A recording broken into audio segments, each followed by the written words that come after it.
This video is all about mutations. So the first thing to remember is that mutations occur at the DNA level.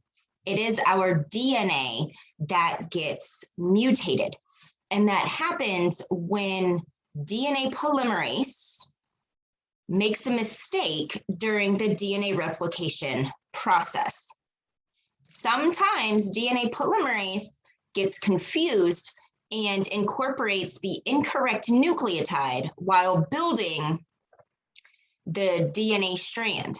Okay, so maybe the template strand has an adenine, but instead of DNA polymerase adding a thymine, it for some reason adds a guanine.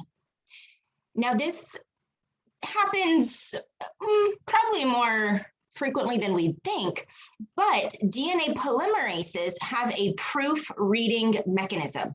That essentially means that DNA polymerase checks itself after it incorporates each nucleotide. And there are also other enzymes in the cell that go around and essentially evaluate the structure of DNA, because if the incorrect nucleotide is added and the base pairing is incorrect, there's like a bulge in the DNA. It's not this nice, pretty linear molecule. There's like this bulge that's like, ooh, that's not shaped correctly.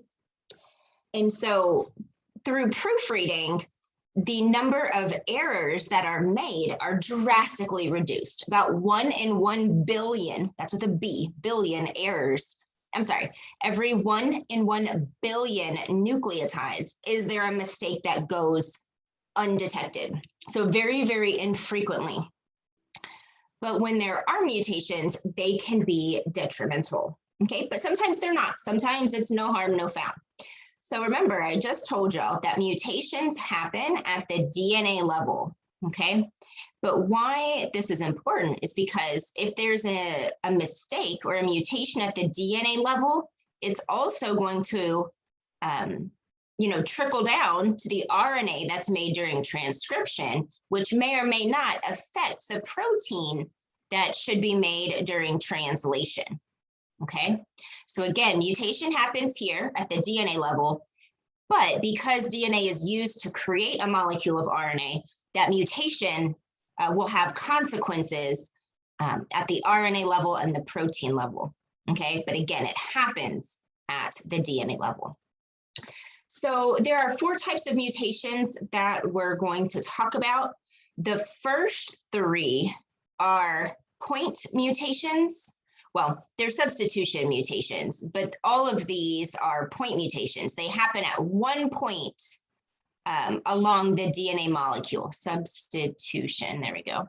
So the top 3 are substitution. And so what that means is, maybe this is what the DNA, should have been, but there's a mutation that results in, instead of this thymine being added, there's a mistake. And maybe DNA polymerase added a C there, okay? So DNA polymerase didn't forget to add a nucleotide or add an extra one. It just swapped them out. It put in the wrong one, okay? So it's a substitution because it's substituting an incorrect nucleotide for the correct one, okay? So that's what a substitution is.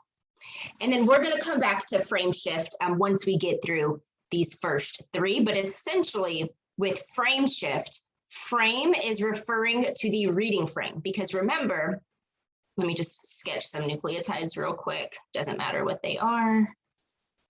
So remember, before we think about transcription, right?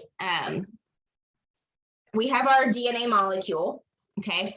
And then we write out the RNA, okay? So I'm gonna do that real quick. And again, I haven't planned out what this would actually make. There might be an accidental stop codon in here, but for what I'm just trying to show you, that's okay. Remember, we then underlined each set of 3 RNA nucleotides, right? And those were the codons. So this set of 3, and then moving on to the next set of 3, and then the next set of 3, that is our reading frame. Okay, that's how we're reading the RNA to know which nucleotides that we need brought to the ribosome to build our protein.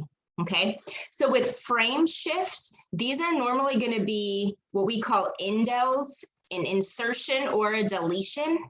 And so we're essentially going to be messing up that reading frame. We're going to be throwing off our sets of 3. Okay, so maybe DNA polymerase messed up and adds in an extra adenine. Well, now this is my set of 3, right? UAA, and then GCU, then UAC. So do you see how my set of 3 is off? That's what a frame shift mutation is. It offsets your reading frame. All right, I'm going to go ahead and wrap up this intro video. The next video is going to focus on actual examples of these types of mutations.